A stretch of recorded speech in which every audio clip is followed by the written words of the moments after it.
परम गुरु राम मिला वनहार परम राम मिला वनहार परम गुरु राम मिला वनहार परम गुरु राम मिला वनहार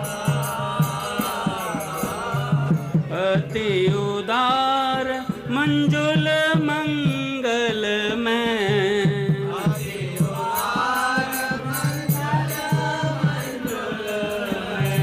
अति उदार मंजुल मंगल में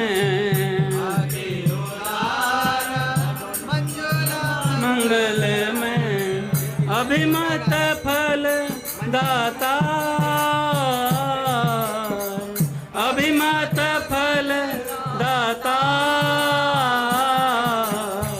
राम मिला वनहार परम गुरु राम मिला वन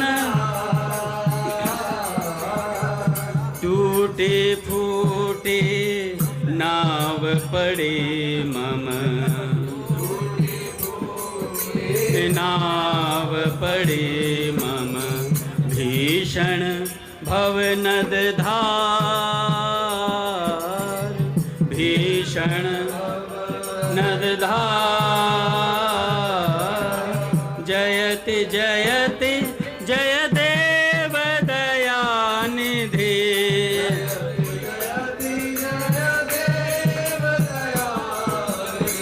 वेग उतारो पार वेग उतारो पार राम मिला वनहार परम गुरु राम मिला वनहार परम गुरु राम मिला वनहार। बोलिए राधा माधव सरकार की जय। पूज्य श्री भाई जी महाराज की जय। पूज्य श्री राधा बाबा की जय। पूज्य मैया की जय। अपने प्यारे भैया की जय। पूज्य दादा की जय। पूज्य दादा की जय। पूज्य दादा की जय। हरि बोल। थोड़ा थोड़ा आगे आगे हो जाएंगे।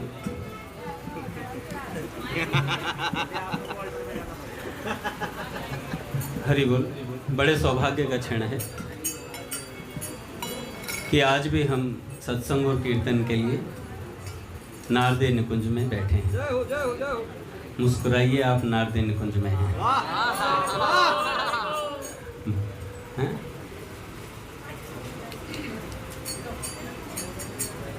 मुस्कुराइए, आप नारदे निकुंज में हैं। बड़ा ही पावन दिन है, क्योंकि भैया गुरुजनों का जिस दिन प्राकट्य होता है, ये आप साधारण भाषा में जन्मोत्सव कह लीजिए भैया, लेकिन भक्तों का तो प्राकट्य ही लगता है कि भगवान की विभूति उनमें उतर करके आती है।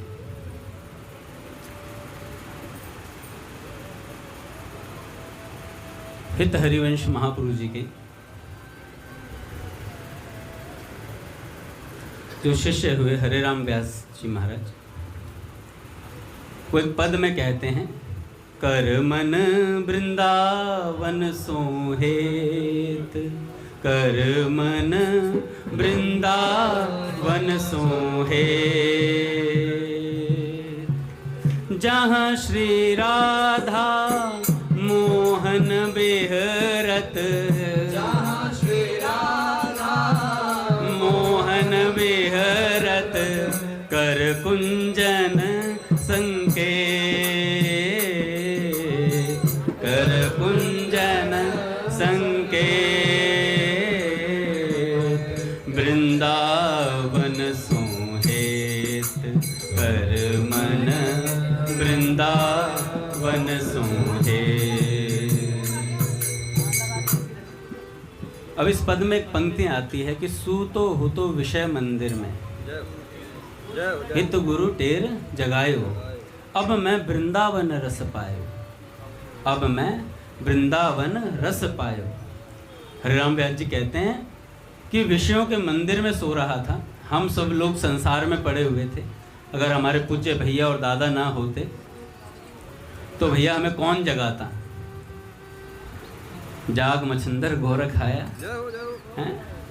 तो बस ऐसी ही बात है महाराज। जितना भी थोड़ा मोड़ा 10% भजन में मन लग रहा है 100 में से, वो गुरुजनों की कृपा से ही लग रहा है।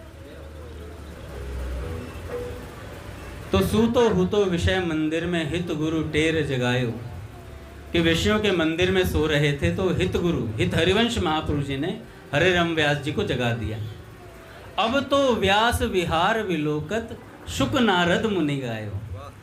अब तो व्यास क्या करता है, विहार को विलोकता है, प्रिया प्रियतम की लीलाओं के दर्शन कर रहा है। तो ऐसे व्यास जी की स्थिति पहुंच गई। तो भैया ऐसे ही हमारे गुरुजन हैं महाराज। हमें इनकी महिमा का पता नहीं चलता क्योंकि गुरुजन छिपा के रखते हैं, लेकिन जो योग्य शिष्य होते हैं उनके आगे गुरुजन बता भी देते हैं। ऐसे ही एक भक्त का चरित्र आज हम सुनेंगे जिनका नाम है रामचंद्र कविराज। चैतन्य महाप्रभु जी के परिकरों में से ही हुए ये आगे चल के। नरोत्तम दास ठाकुर जी के साथ में रहते थे ज़्यादातर, और इनके जो पूज्य गुरुदेव थे वो श्री निवासाचार्य जी महाराज थे। पहले एक बार पूज्य श्री भाई जी के कुछ वाक्य नाम महिमा के विषय में पढ़ लेते हैं, क्योंकि सर्वसाधारण के लिए सबसे ज़्यादा जरूरी है। क्योंकि हम सब लोग भजन करना चाहते हैं और शुरुआत करना चाहते हैं भजन की। नित्य साधक की नई शुरुआत होती है। वो रोज विषयों में पढ़ता है और आते आते अपने नारद निकुंज में जब शाम को जाता है तो सत्संग कीर्तन का प्रसाद लेकर जाता है, चार्ज होकर के जाता है। फिर सुबह से तैयारी करता है, यार अगले दिन से फिर मैं दोबारा से भगवान के भजन में लगूंगा। तो रोज़ तैयार होता है। दिन भर में बैटरी थोड़ी बहुत डाउन भी होती है संसार में रहते हुए, पर मंदिर में आते चार्ज हो जाते हैं। तो पूज्य श्री भाई जी कहते हैं, अगर आप भजन शुरू करना चाहते हैं, आज से ही भगवान के हो जाना चाहते हैं, तो उसका सबसे सरल प्रकार है भगवान के नाम का जप। बोलिए राम राम राम राम राम राम राम राम। हो गया काम, हो गया काम। तो भैया प्रत्येक मनुष्य को प्रतिदिन बैठकर लगातार नाम जप करना चाहिए कुछ समय। सर्वोत्तम काम है दिन रात भजन करना। सर्वोत्तम काम है दिन रात भजन करना। यदि मनुष्य चेष्टा रखे तो 1,00,000 नाम जप, नहीं सही तो 50,000 तो जप ही सकता है। 50,000 नाम जप तो आराम से कर सकता है। नाम लेते लेते हृदय साफ हो जाता है, और जैसे ही साफ होता है तो नाम में स्वाद आने लगता है। नाम में स्वाद आने लगता है, और जब स्वाद आता है तो क्या होता है, नाम का छूटना कठिन हो जाता है। फिर धीरे धीरे चित्त भगवान में लग जाता है। तो भाई जी कहते हैं, नाम जप की पूंजी खरी पूंजी है। जिसके पास यह है उसे यमराज छू नहीं सकता। जिसके पास यह है उसे यमराज छू नहीं सकता। फिर से बोलिए राम राम राम। अब यमराज छू नहीं सकता, अब यमराज छू नहीं सकता। क्या हुआ, देखिए भगवान की लीलाओं में चित्त लगाना सबसे आसान है। भगवान की लीलाओं में चित्त लगाना सबसे आसान है। सबसे आसानी से भगवान में मन लगाना हो तो भगवान की सुंदर सुंदर लीलाओं को सुनिए, भक्तों के चरित्रों को सुनिए। एक बार क्या हुआ,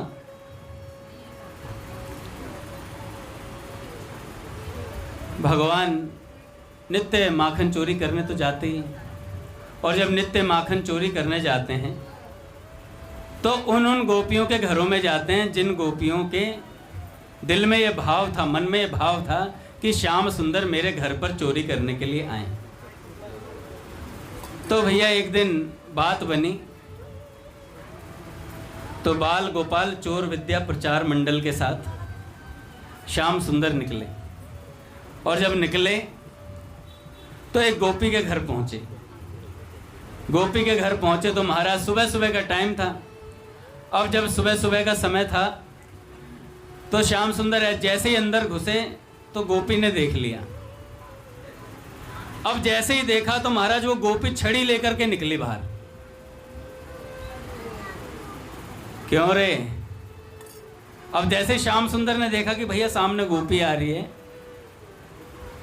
तो भगवान ने आंखें मींच ली और एंगल बदल लिया अपना, दूसरी तरफ घूम गए तत्काल। और जैसे ही घूमे तो गोपी कह रही कहां जा रहे हो है? तो श्याम सुंदर हम कहां हैं, हम कहां हैं? तो गोपी ने कहा नेक नेत्र खोल ले, पता चल जाएगी कहां है। तो श्याम सुंदर ने फिर नेत्र खोले। ओह अच्छो, हमें तो नींद में चलवे की आदत है, हमें तो नींद में चलवे की आदत है। तो सखी ने कहा आज सुधार दूंगी आज सुधार दूंगी, चलवे की आदत आज सुधर जाएगी। अब श्याम सुंदर ने कहा देख सखी, ये तेरो घर है? तो सखी ने कहा हाँ मेरो घर है। तो श्री कृष्ण ने कहा कि भैया देखो तुम्हारो घर है, तो अपने सखान को आवाज लगाई, मधुमंगल सुमंगल स्तोक उज्जवल भी आ जा, श्री दामा कुंद को भी बुला ही लेते हैं। भैया सारे सखा आ गए लाइन से। भगवान ने कहा पंक्ति में खड़े हो जाओ। और जैसे ही पंक्ति में खड़े हुए, और पंक्ति में खड़े होते ही काका काका सखाओं में नहीं थे, काका सखियों में। तो ये तो छड़ी वालियों में से हैं। तो जैसे ही सारे सखा खड़े हुए, पंक्ति से खड़े हो गए, श्याम सुंदर ने कहा पोजीशन नंबर 1। सब ने अपनी काछनी के नाड़ों पे हाथ लगा लिया। पोजीशन नंबर 2, काछनी उतर गई। पोजीशन नंबर 3, सब ने मूत्र विसर्जन कर दिया। और जैसे ही ऐसा हुआ तो सखी ने कहा ये क्या कर दियो? तो श्याम सुंदर ने कहा तुम्हारो घर है, कल्ले साहब है, कल्ले साहब हम तो कह रहे थे ये ब्रज के राजा हम ही हैं, अब तू कह रही तुम्हारो घर है तो कर अपने घर को साफ। तो ऐसे भगवान की लीलाएं होती हैं। एक सखी के घर तो भगवान सुबह सुबह पहुंचे तो देखा चौका लगा रही थी, और भैया चौका लगा के वो रसोई में काम कर रही थी। तो जाकर के अच्छा 80 साल की बूढ़ी भी श्याम सुंदर संबोधन क्या करते हैं? भाभी। 80 साल की बूढ़ी बूढ़ी गोपियां हैं, उनको भी भाभी संबोधन करते हैं। तो जाके रसोई घर में कहते हैं भाभी आज का बन्नो है? तो कहती हैं लाला आज ना हमारे घर सत्यनारायण की पूजा है, और अपने मैया बाबा से कह दियो कि आज आएंगे, सत्यनारायण की पूजा है। तो ऐसी बात हो गई। और जब ऐसी बात हुई तो श्याम सुंदर ने कहा कि अच्छा सत्यनारायण की पूजा, हमें न्योता नहीं देगी भाभी? अरे बालक नहीं आते हैं, बालक नहीं आते हैं, हमें पूज लें। तो कहने लगी नहीं नहीं तू चला जा, पिटपिटा जाएगा। धौताए हैं ब्रज भाषा में, सुबह सुबह को धौताए बोलते हैं। सुबह सुबह को समय पिट जाएगा। भगवान ने कहा कि भाभी सच्चे सत्यनारायण को अपमान कर रही है, ठीक ना है? गए ठीक है। अब गए ठाकुर जी बाहर, देखा तो 2 पिल्ले खेल लेते हैं, और जहाँ चौका लगाया था वहाँ पे एक वो जैसे चबूतरा सा बना होता है ना तुलसी जी के लिए, तो वहाँ पर 2 पिल्लों को लाए और जहाँ सत्यनारायण जी की मूर्ति विराजमान थी, एक गोरा और एक काला, 2 कुत्ते लाकर बिठा दिए और बाहर से आवाज मार रहे हैं, भाभी नेक अपने सत्यनारायण के दर्शन तो कर ले। नेक अपने सत्यनारायण के दर्शन तो कर ले। और जैसे ऐसे बोला तो भाभी घर से बाहर आए, फटाफट देखा तो 2 पिल्ले बैठे हैं। भगवान की मूर्तियां हटा दी वहां से। तो परमानंद दास को ठाकुर लायो पिल्ला घेर। और भैया जो भाभी ने खूब डांट फटकार लगाई, तो ठाकुर जी ने कहा कि असली सत्यनारायण को अपमान है, रो भाभी तुझे देख लूँगा। अब ये बात हुई, महाराज सत्यनारायण की पूजा पाठ हुई। तो रात्रि में श्याम सुंदर आए और गोपी अपने हस्बैंड के साथ सो रही थी और आकर के खिड़की में से घुसे और जाकर के भाभी की चोटी उनके हस्बैंड के दाढ़ी से बांध दी। दाढ़ी से बांध दी और बांध करके थोड़ा सा खटपट करके, मतलब कुछ सामान वामान हिला के, जैसे थोड़ी आंख खुल जाए। आंख खुल गई और छुप गए। और जैसे खुले तो गोपी उठी, पानी पीने के लिए, चल पानी पी लूं, क्या खटपट हो रही है देख लूंगी। जैसे उठी तो पतिदेव साथ में घिसटते हुए आ रहे हैं, दाढ़ी के साथ घिसटते हुए आ रहे हैं। तो पतिदेव कह रहे हैं, अजी क्या कर रही हो? तो पत्नी गोपी कह रही है, अजी आप क्या कर रहे हो? कह रहे क्या कर रहे हो क्या? दाढ़ी के 25% बाल उखाड़ दिए। और महाराज श्याम सुंदर ने देखा और ले पंगो, सच्चे सत्यनारायण को अपमान किए हुए थे। तो ऐसे भगवान लीलाएं करते हैं महाराज, और ये लीलाएं उन्हीं के साथ करते हैं जिनका चित्त सर्वथा श्री कृष्ण में विलीन हो जाता है, जो अपने मान सम्मान से ऊपर उठ जाते हैं भजन करते करते। ऐसे ही एक संत का चरित्र है जिन्होंने अपने गुरुदेव को आत्मसमर्पण कर दिया था अपना सब कुछ, जिनका नाम है रामचंद्र कविराज जी महाराज, रामचंद्र कविराज गोस्वामी जी।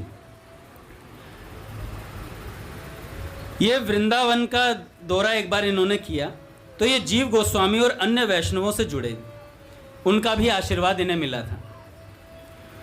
वे उनकी कविता सुनकर बहुत प्रसन्न हुए और जीव गोस्वामी जी ने उन्हें कविराज की उपाधि दी। किन्हें? रामचंद्र जी को कविराज की उपाधि दी। अब ये जो रामचंद्र कविराज जी थे, जन्म इनका वैद्य परिवार में हुआ था और अपने माता पिता की मृत्यु के बाद बचपन से ही बड़े होनहार थे। मोर चिते चिताए आते हैं महाराज, हमें पता ही है। पर स्वामी जी महाराज कहते हैं, भैया भजन में ऐसी शक्ति होती है, यहाँ भी कलाकारी हो सकती है।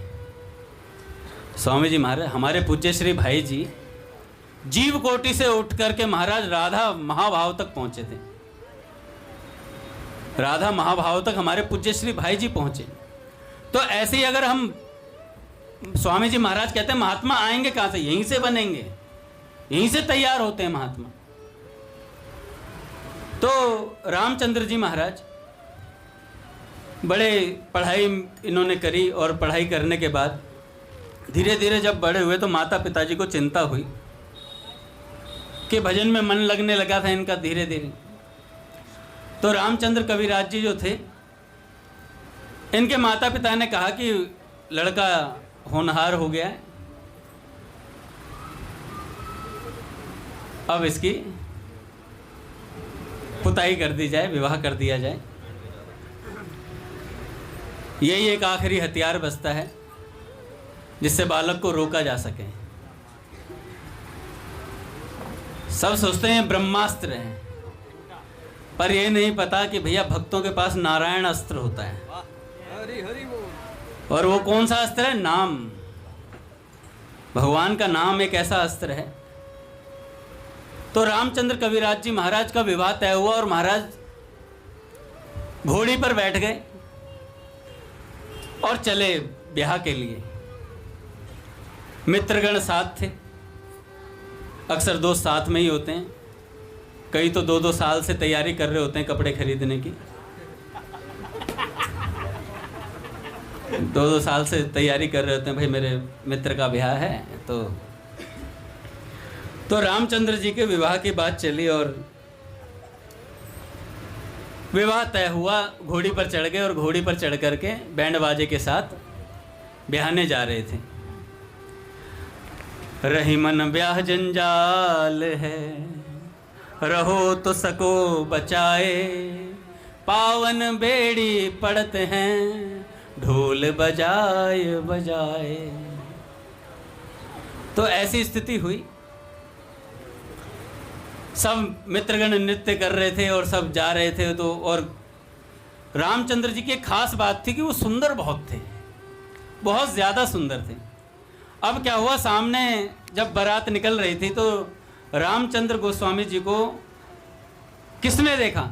एक संत श्री निवासाचार्य जी महाराज ने देख लिया।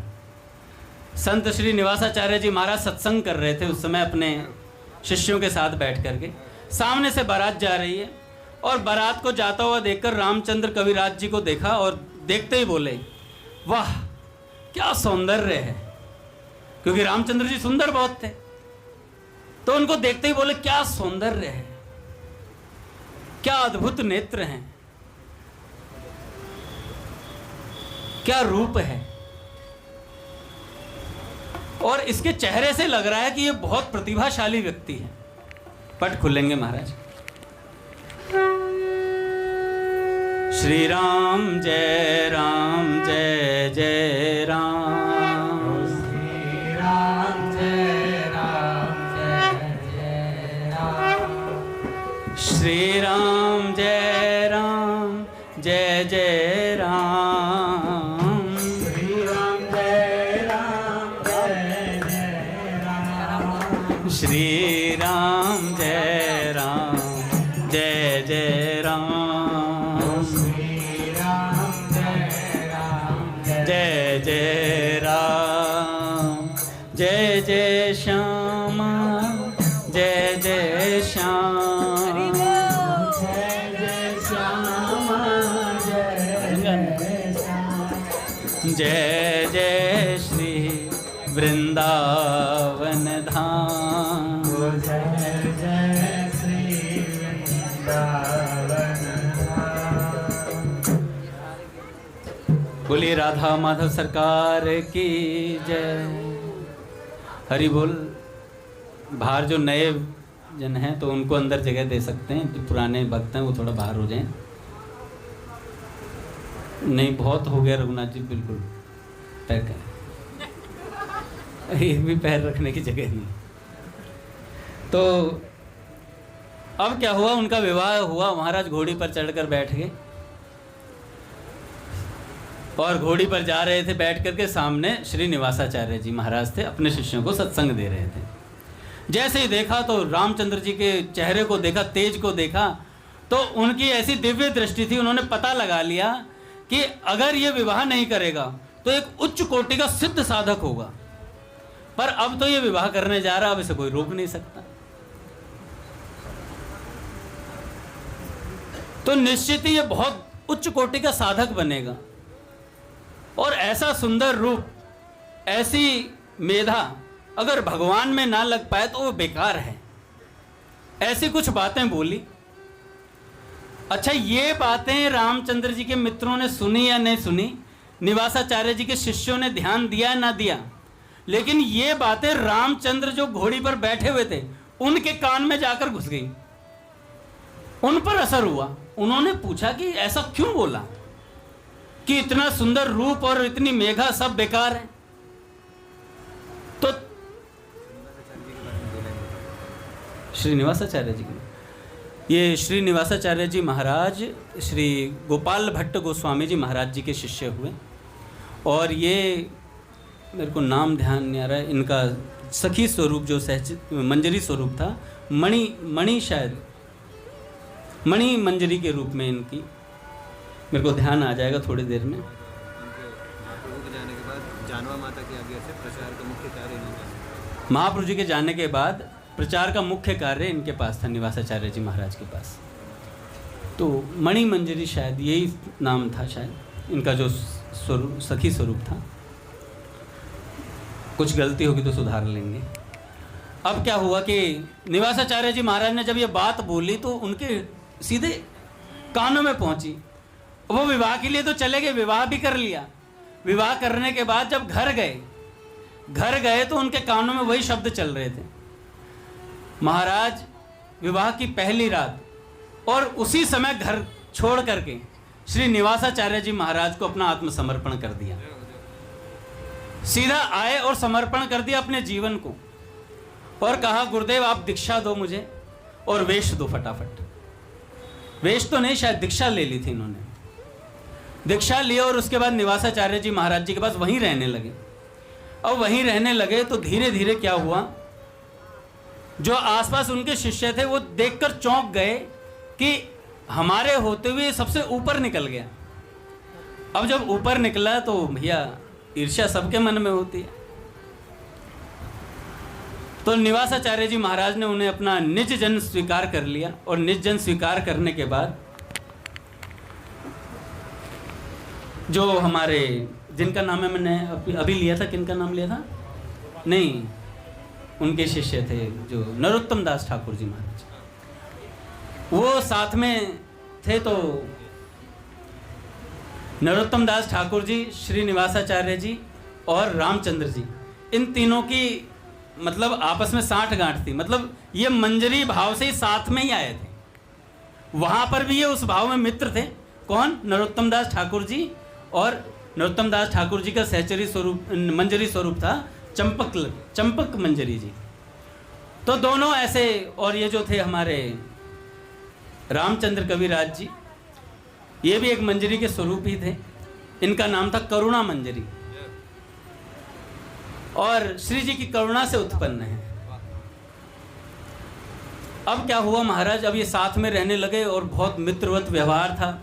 ऐसी स्थिति हो गई कि तीनों आपस में, जबकि निवासाचार्य जी गुरु स्थान पर थे, तो भी एक दूसरे का झूठा पा लेते थे, अब निवासाचार्य जी महाराज की दो पत्नियां थी। अब दोनों देखते थे कि ये ब्राह्मण, उच्च ब्राह्मण कुल के हैं, और ये वैद्य हैं रामचंद्र कविराज जी, और वो नरोत्तम दास ठाकुर जी भी थोड़ा नीचे थे। तो उनको बड़ा अटपटा लगता था कि ये दोनों का झूठा खा लेते हैं, जबकि ऐसा नहीं होना चाहिए। तब श्री निवासाचार्य जी ने कहा कि ये दोनों मेरे राइट और लेफ्ट हैंड समझ लो आप, ऐसे हैं ये।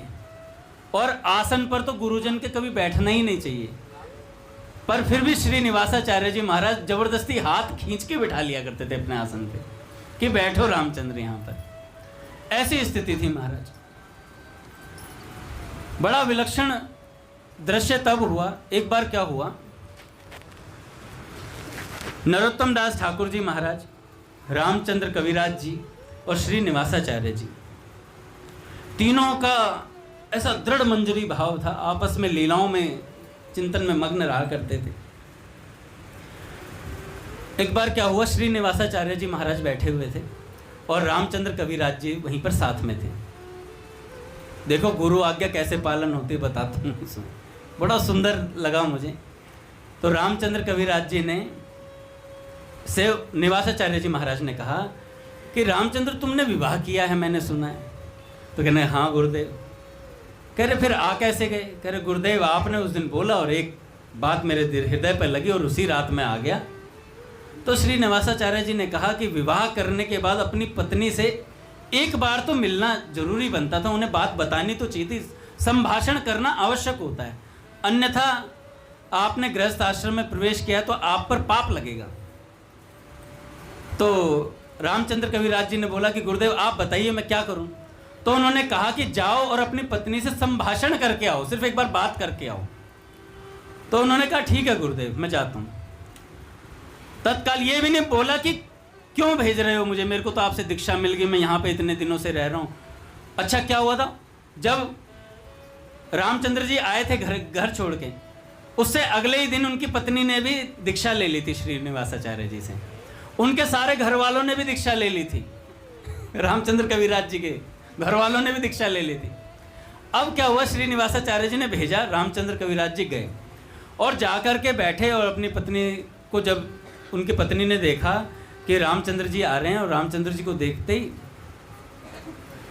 उनकी पत्नी आई और पत्नी ने दूर से ही देख लिया कि वे आ रहे हैं, और आते ही जाकर अपने पति के चरणों में माथा टेक कर प्रणाम किया। तो रामचंद्र जी ने बोला कि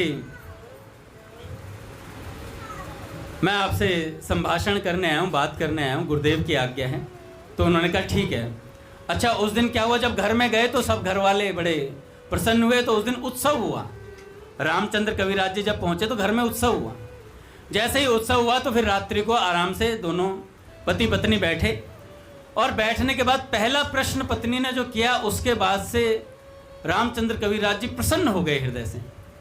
उनकी धर्मपत्नी ने कहा कि आप बताइए आपका भजन कैसा चल रहा है, आपका भजन कैसा चल रहा है। पहली बार मिलना हुआ है, बात क्या पूछी, भजन कैसा चल रहा है और गुरुदेव कैसे हैं, गुरुदेव श्री निवासाचार्य जी कैसे हैं। अब इतनी बात पूछी तो रामचंद्र कविराज जी ने, वो पहली बार ही मिले थे और पूरी रात्रि श्री निवासाचार्य जी के गुणों को बखान करते करते गुजार दी। सुबह उठे, बात करते करते ही वो सोए नहीं, उठे और उठ करके चलने लगे।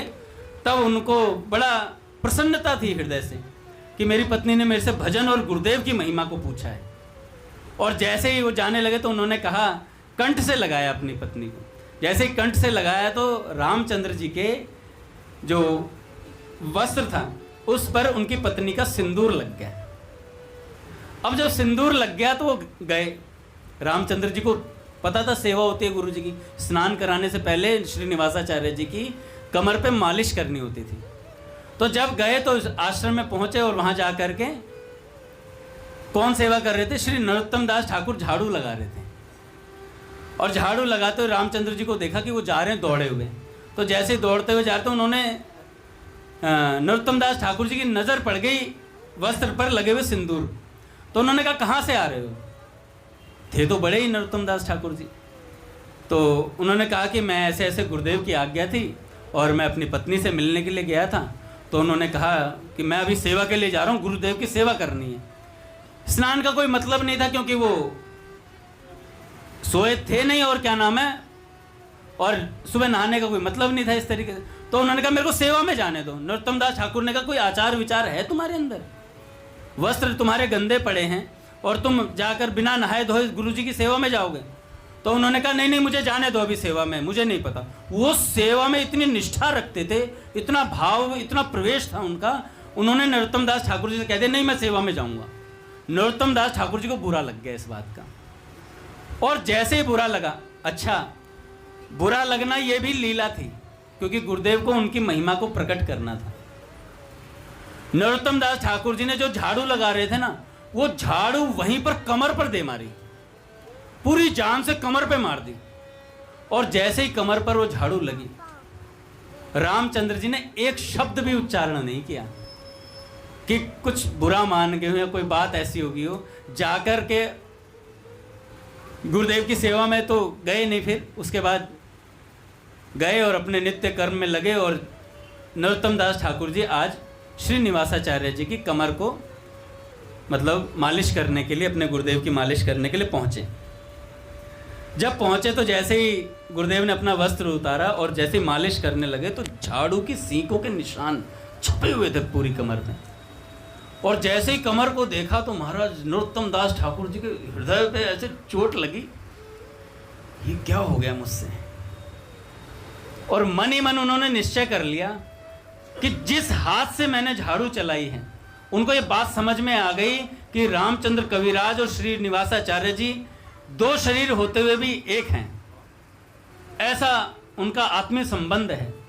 तो उन्होंने अभी सेवा ही कर रहे हैं, मालिश ही कर रहे हैं, और मालिश करते करते कमर पे वो निशान देखा, कुछ बोले नहीं, मन ही मन निश्चय कर लिया कि आज रात को जिस हाथ से झाड़ू मारी है ना, इसे रात को जला दूंगा, इसे रात को जला दूंगा। अब श्रीनिवासाचार्य जी बोले, जब उन्होंने सोच लिया दिमाग में कि रात को जला लूंगा, तो कहने लगे श्रीनिवासाचार्य जी आजकल के शिष्य ऐसे हो गए हैं, दिन में झाड़ू मारते हैं, रात में हमारा ही हाथ जलाने की सोचते हैं। जय हो जय हो जय हो। हमारा ही हाथ जलाने की सोचते हैं, क्योंकि श्रीनिवास वो नरोत्तम दास ठाकुर जी भी तो उनके प्राणी थे, उनके ही अंग थे। तो ताना मारा गुरुदेव ने, कहा दिन में झाड़ू मारते हैं और रात में हाथ जलाने की बात करते हैं गुरुदेव का। और जब ऐसी बात सुनी तो नरोत्तम दास ठाकुर जी विलाप करने लगे, आंसू झरझर बहने लगे और कहने लगे गुरुदेव क्षमा करो, मुझसे बहुत बड़ा अपराध हो गया। अब ऐसी बात बोली, तब नरोत्तम दास ठाकुर जी समझ गए कि भैया ये सब एक मतलब गुरु में सब समाहित हो गए हैं एक दूसरे। तो ऐसे ही रामचंद्र कविराज जी की महिमा थी। अब रामचंद्र कविराज जी श्री निवासाचार्य जी के एक शिष्य थे। विष्णुपुरी जी के एक राजा थे, विष्णुपुरी एक जगह, वहाँ के राजा थे। और वहाँ के राजा जो थे वो श्री निवासाचार्य जी के शिष्य थे। तो उन्होंने एक बार गुरु जी को बुलाया। श्री निवासाचार्य जी सत्संग के लिए नित्य जाया करते थे उनके यहाँ, और रोज़ सत्संग होता था और वहीं रुकते थे श्री निवासाचार्य जी। तो सुबह सुबह का समय था, रात को सत्संग होता था, सुबह अगले दिन श्री निवासाचार्य जी अपने शिष्यों के साथ मिलकर अपनी साधना करते थे। एक दिन क्या हुआ, श्री निवासाचार्य जी अपने लीला चिंतन पर बैठे नाम जप करते हुए, और लीला चिंतन में बैठे और चिंतन में बैठे ही रह गए।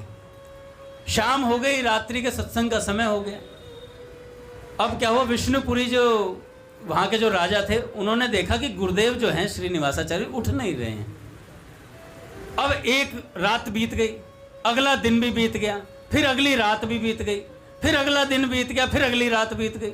अब उठे ही नहीं, 3 दिन हो गए, लीला चिंतन में मग्न है। अब उन्होंने क्या किया, पता करवाया, सब संतों से पूछा, तो एक वैद्य को भी बुला के लाए। वैद्य ने देखा कि नाड़ी अपनी जगह पर नहीं है।